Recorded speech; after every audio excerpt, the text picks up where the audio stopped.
Taylor, you now have set a new career high in goals in significantly less games than your previous best. Is there anything that shifted in your game coming into the season, or are you just feeling more comfortable, the reps, the team, everything around it?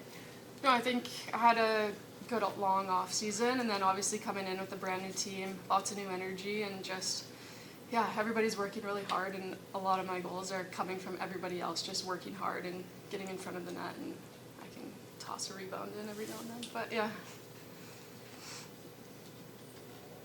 Coach, the game kind of opened up in the third period a little bit. What did you see that was different about how the pace kind of changed? Yeah, I think, it did. It certainly opened up. I think, like, one thing we noticed, they were trying to stretch the zone out a little bit and get behind our D, just to kind of open up the ice. I think when teams do that, the game tends to be a little bit more back and forth and becomes a little bit more of a track meet, and that's I think was the result of more rushes throughout the game or throughout that third period, and just some more chances at both ends. And this was like your first shot at OT this Yeah. season. What did you learn about the 3-on-3 with this group? Well, it was a quick one. We weren't out there for very long, but what I learned, I thought, well, I think it's still 3-on-3 overtime. Like, I think when there's 4 players on the ice, it's we're not aware of that. So I don't know if we've got to adjust and get another player out there, or the rules need to be a little more clear. But we've got to adjust there, I guess. Taylor, when you played in the PHF, you had 10 goals and 11 goals. Do you feel like this season's going in a similar fashion for you, or do you think you can beat what you did in the PHF? I mean, it's such a different game, like, between the two leagues, but I'm just trying to focus on this season and this team and do whatever I can, if that's scoring goals or having a hard forecheck, whatever I can do to help the team win games, that's what I'm trying to do. Micah, just to hear from you, felt like after a 10-day break, the team came out with some really good energy. Can you just speak on that, how the team went into, being back at home after a little bit of a break there? Yeah, I think there was a lot of energy and a lot of excitement. That's kind of the way this league goes.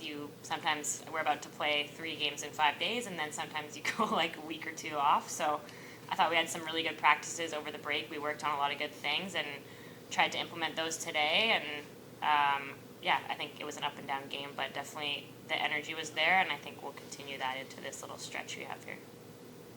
Speaking on the energy, how are we feeling about the Takeover Tour game in DC? You're looking forward to it in particular? Yeah, we're excited.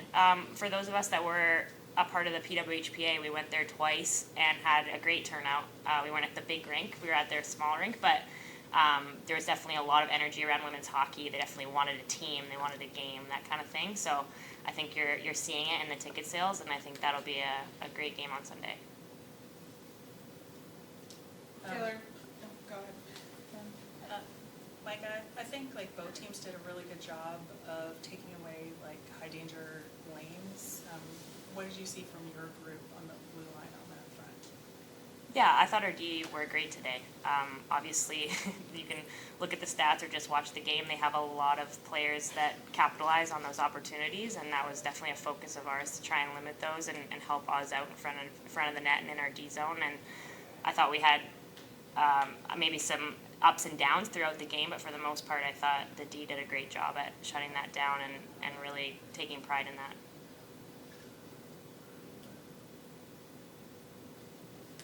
Maybe just to wrap up here, guys, anyone can answer. Obviously, Ruth, first organization to have a Hispanic night and celebrate that. What was that like, having that celebration, kind of feeling the growth of hockey into an all-new community, celebrating with the Puerto Rico team, dropping the puck. Anyone can, speak on that? I think it's really awesome to have, just bring in new communities, bring in new eyes to the game of hockey, and really cool to see the Puerto Rican team just be able to get out there and drop the puck, and yeah, it's fun. All right, well, we'll wrap it up tonight. Thanks, guys. Thank you. Thank you.